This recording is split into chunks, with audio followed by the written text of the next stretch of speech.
Ladies and gentlemen, please welcome Elon Musk. Oh, best thing I want to do. All right.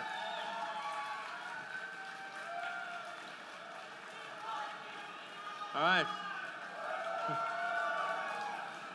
All right. Welcome, everyone, to the Model X launch.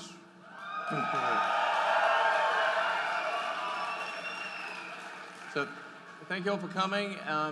The Tesla team has worked incredibly hard. They've done, I think, an amazing job, and I'm really looking forward to showing you the car. I want to start off just by reminding people like what the mission of Tesla is to accelerate the advent of sustainable transport. As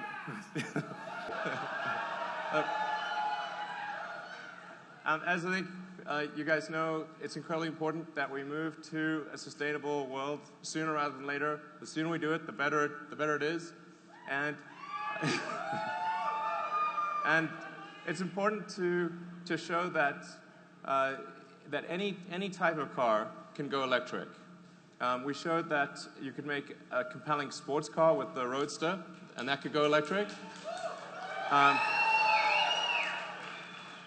we showed that you could do it with a sedan, and now we're going to show that you can do it with an SUV.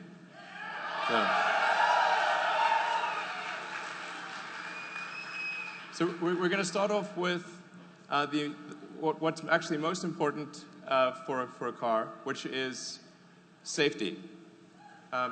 So if you're driving, you're carrying your friends and family around, there's really nothing that's more important than safety. So first and foremost, the car's got to keep you and the ones you love safe and protect you under any circumstance you can imagine. So.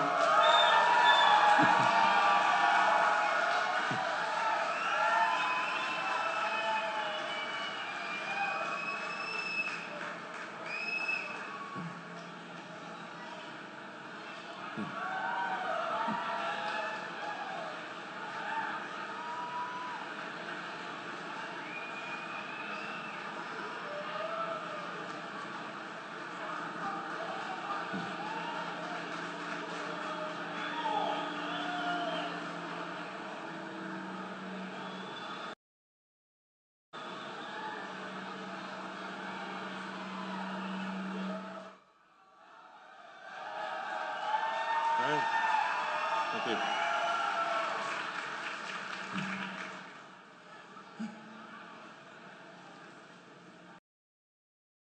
In every category. So,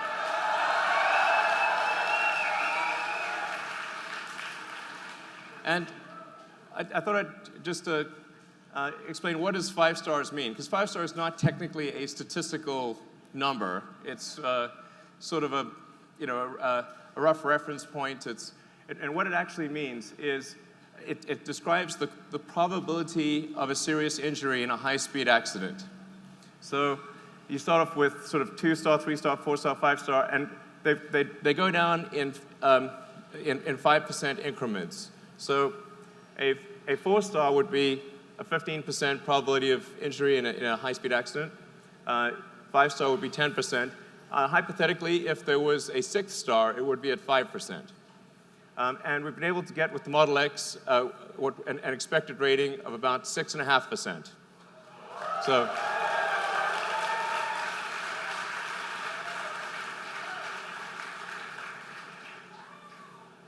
And so let me explain how we get to such a low probability of injury. It goes to the design of the car and the fundamental architecture. So starting off with the frontal, what happens in a frontal crash. This is where most injuries and deaths occurs in a frontal crash. And normally with a gasoline car, you've got a large steel engine block in front. And so in a high-speed impact, that engine block compresses into the passenger compartment and obviously causes damage to the people that are sitting there. With the Model X, there is no such thing. So we have a small electric motor that's down low by the battery pack.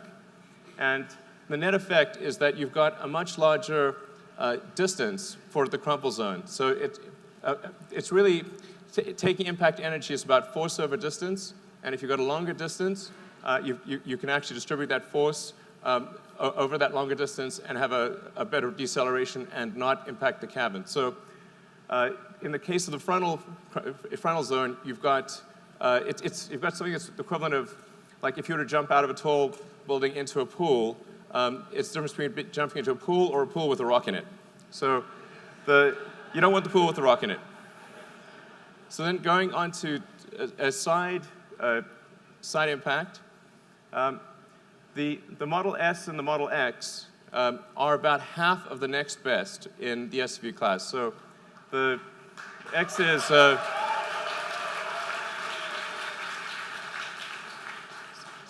the side pole intrusion is only 215 millimeters in the Model X, and that's compared to the next best SUV, which is about double that number.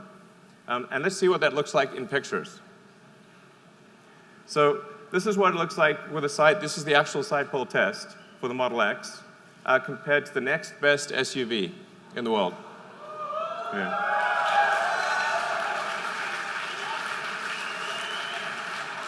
I mean, this is the difference between life and death. This is a really big difference.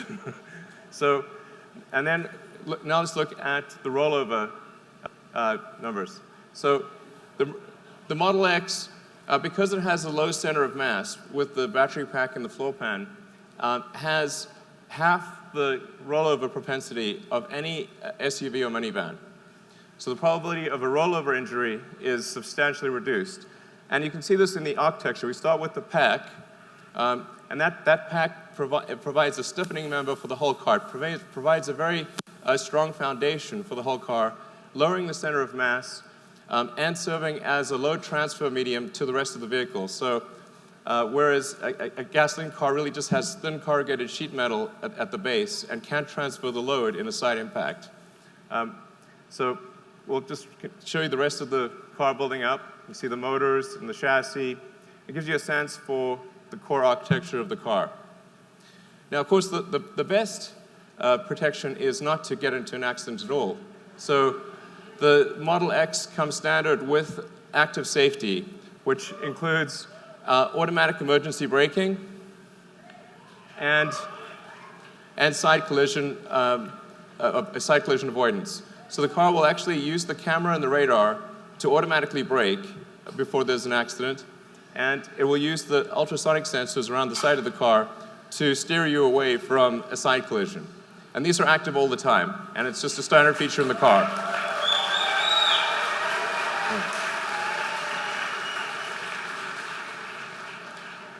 Now, the third thing, which is sort of topical, is air safety. Now, we designed the car well before recent events. So it just happens to have, there's recent events have illustrated the importance of air safety. And we have with the Model X the first true HEPA filter in a car. So why is it important to have a particulate filter? Why is it important to have a gas filter in the car? It's because this translates to a real change in life expectancy. So these are the most conservative numbers we could find on the internet, like the most conservative. They go way worse than this. This is basically the least bad thing that would happen if you lived in these cities. So, and now let's take a look at the filters themselves. I want to show you just how much of a difference this is. The top one is our primary air filter. The one on the left and the bottom is our secondary air filter. The one on the right is a normal car air filter. I think we've got some of those here. So this is what a normal car filter looks like. It's really quite small. This is the primary air filter of the Model X, and this is the secondary air filter. Our secondary air filter is bigger than the primary air filter of a typical car. So and not only is it 10 times larger area, but the quality of the filter is greater. So that translates to a several hundred-fold improvement in the filtration capability. It is 300 times better at filtering bacteria, 500 times better at allergens, 700 times better at soot or smog, and 800 times better at filtering viruses. And this is on a bad day. So this is the minimum passing grade when it's just operating at its worst. So, and yeah. So in addition to the particle filters, we have 3 layers of active carbon. So we've got one universal adsorbent layer, that's the initial layer. Then we've got another activated carbon layer that's meant for acid gases, and another one for alkaline gases. The net effect of the air filtration system is that you have air cleanliness levels which are comparable to a hospital operating room in the car. And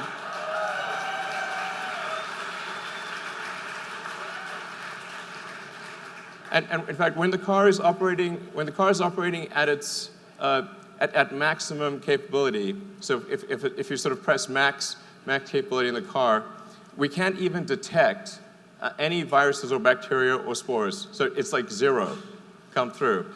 So if there's ever sort of a apocalyptic scenario of some kind, hypothetically, you just press the bioweapon defense mode button. This is a real button.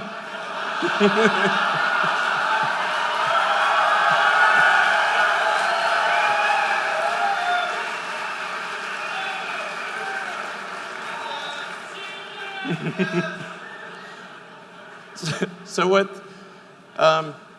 yeah, we're trying to be a leader in apocalyptic defense scenarios. Now, so let's move on to the car itself. Like, what's cool and fun about the car? Doors and windows. Okay. So, you're obviously familiar with the Falcon Wing door. What we also have is an auto-presenting front door. So, what it'll do is it'll triangulate my position and detect that I am moving towards the front door. It will open the front door without me touching anything. I will sit down and it will close the door, like an invisible chauffeur.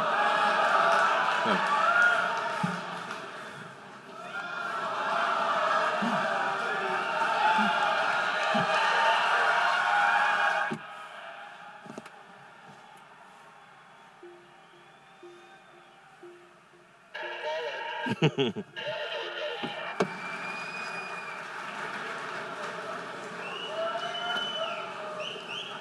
And there are a few other features that are hard to demo in this exact scenario, but something that we worked very hard on is a windshield that's a panoramic windshield. So it comes up and over and feels like a helicopter cockpit when you're driving.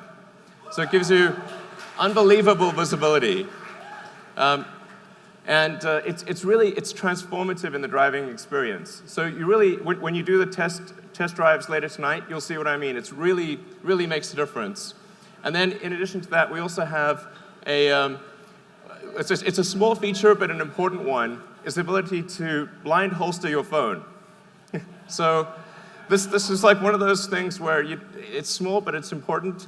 Instead of having to fiddle with a bunch of wires to plug in your phone, you can basically take it out of your pocket and blind holster it. It'll automatically fit, and there are adapters for every variant of popular phone.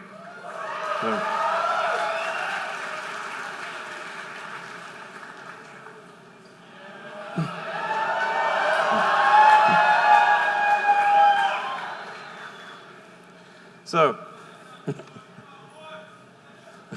let's open these doors.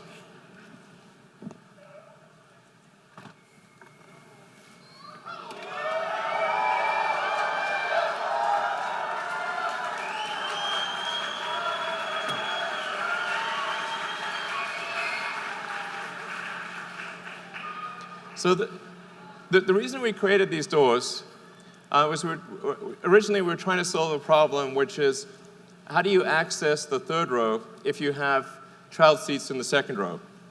And I encountered this problem when I first got a gasoline SUV, and I had twins, and once you put them in the second row, you couldn't access the third row. So we wanted to have an opening that was big enough so that you could do that. So you could have real utility of the third row, even if you have kid seats in the second row. So you basically just press the button, the seats will go forward, and I can step directly in. So.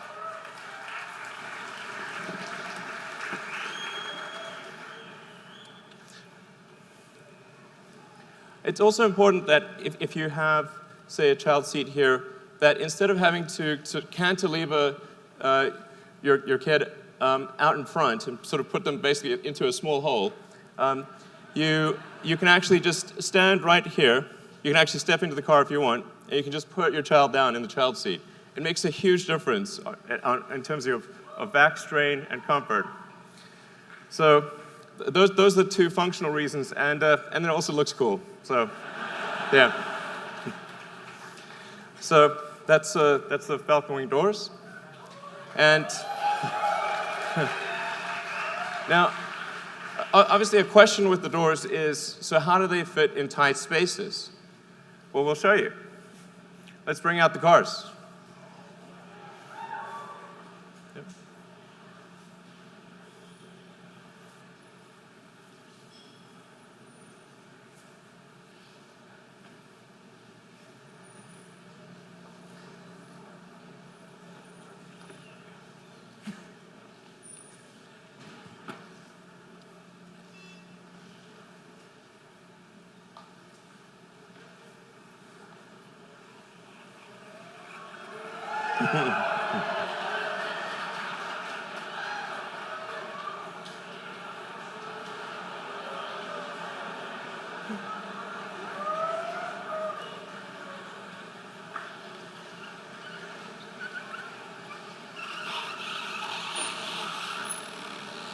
So the scenario we're going to show you here is if you've ever been in a parking lot and someone parked real close.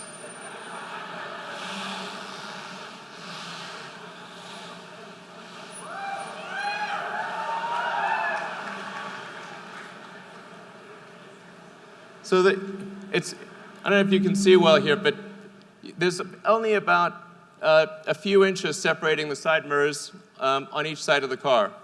So we're going to open the Falcon Wing doors when there's barely enough room to squeeze between the two cars.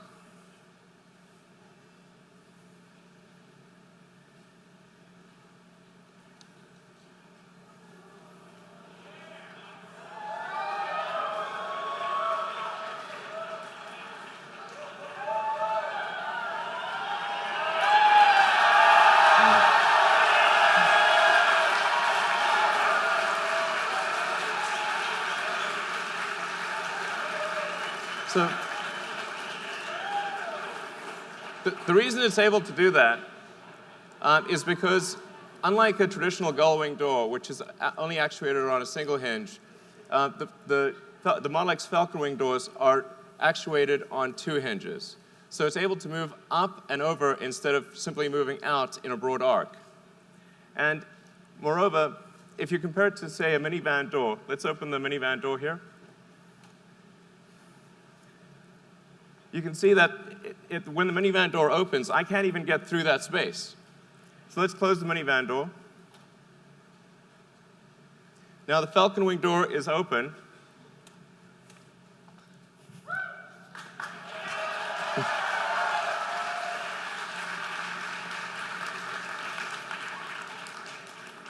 So our goal was to create an aperture that was more functional than a minivan door, and I think the team has succeeded. So I think it's the best aperture out there.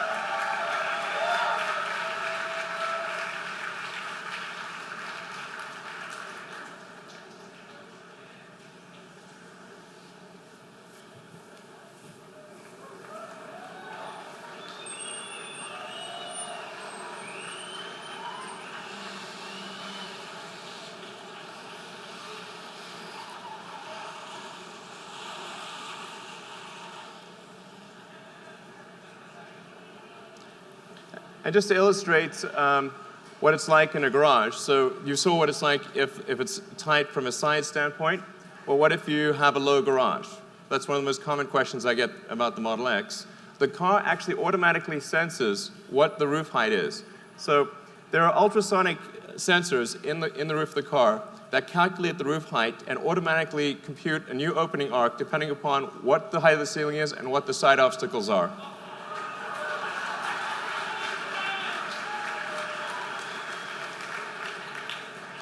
We actually developed a new ultrasonic sensor that's able to do sonar through metal. So in order to avoid having a puck, which is ordinarily needed for ultrasonic sensors, we thought the aesthetics of the puck would not be good because it would have to be in the center of the door. So we actually developed an ultrasonic sensor that can literally see through metal. All right. So let's maybe talk a bit more about the second row seats.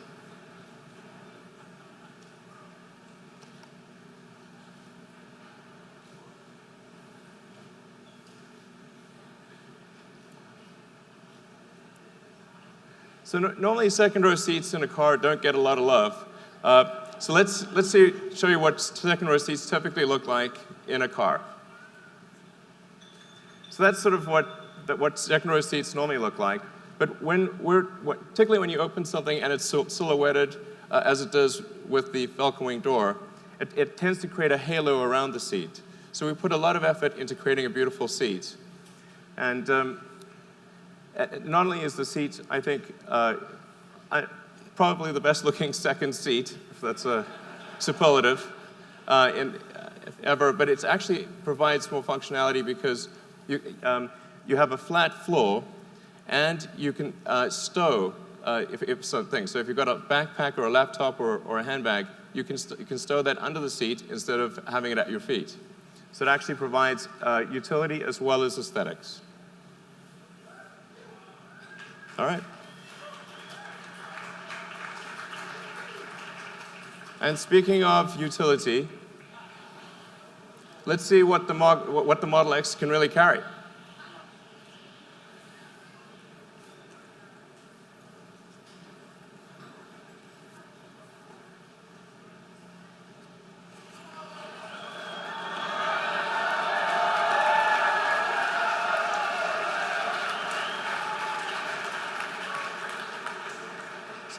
So the Model X is capable of towing 5,000 pounds. So 5,000 pounds while carrying 7 people and quite a lot of luggage. Yeah.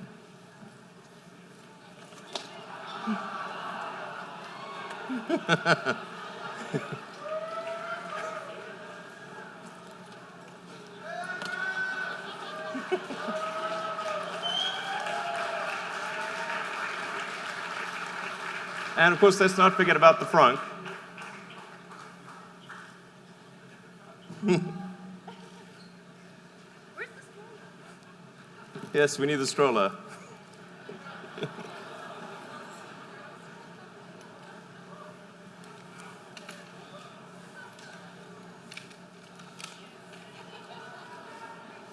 There we go. Do you want to put them in or do you want to carry them out? All right. All right.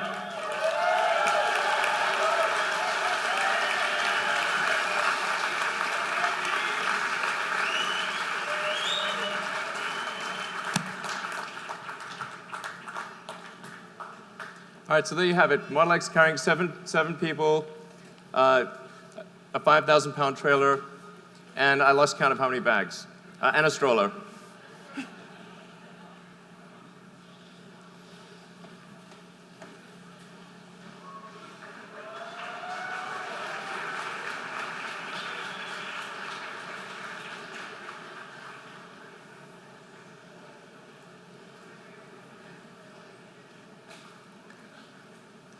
All right, so something we developed for the Model X is, like, let's say you want to carry skis, bikes, and you want to do that quickly and easily.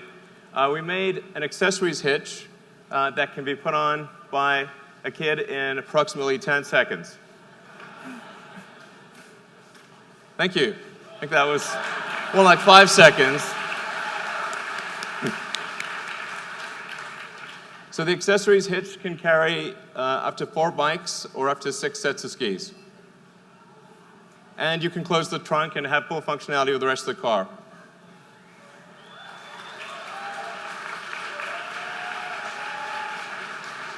Woo.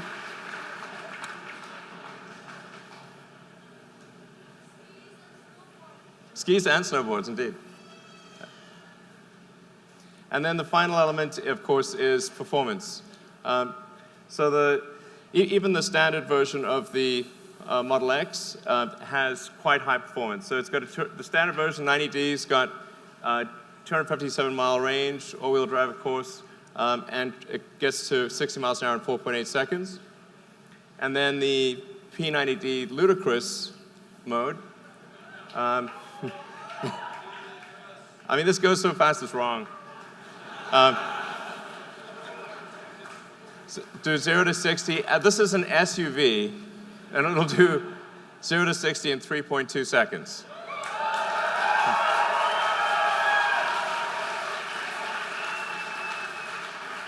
All right. So with that, let me let's hand over the post-production cars.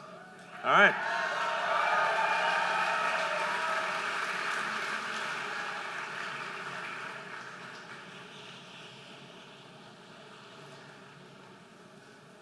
All right, so let's see, VIN 6. Hey. Hey, Ara. What's up, man? Amazing. Hey. Congratulations. Such an awesome job. All right, cool. Nice license plates. All right. All right.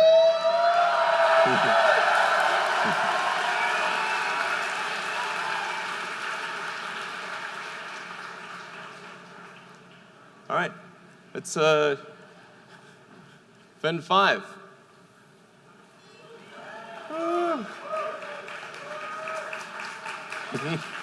Car's coming soon. All right. Thank you very much. Good to see you. Is it okay?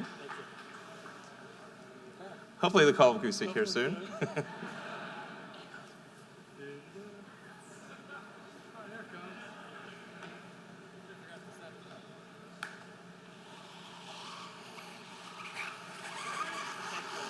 All right, thanks.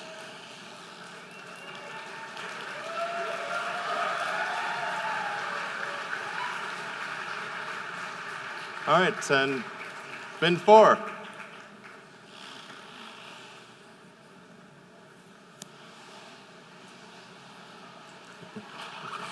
Standing for Sergey. All right. All right.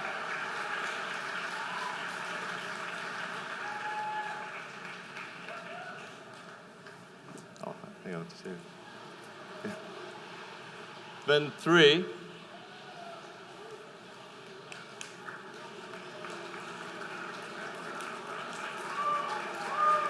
All right. Good to see you. Absolutely. Congratulations. Thanks. Hey. Congratulations. Thank you.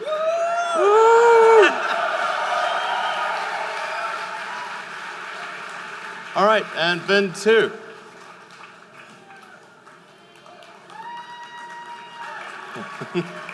All right. Yeah, man. All right.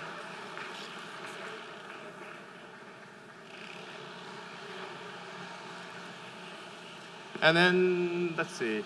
Then the final one is my car, which is going to be up in a moment. And I will I'll leave my car on stage when it arrives, so that you can come and take a close look at it and cool around it and that kind of thing. And that's that, really. I hope you have a great night. Enjoy the test drives. So I'd like to thank you, and like thank the Tesla team who worked super hard to make this night work.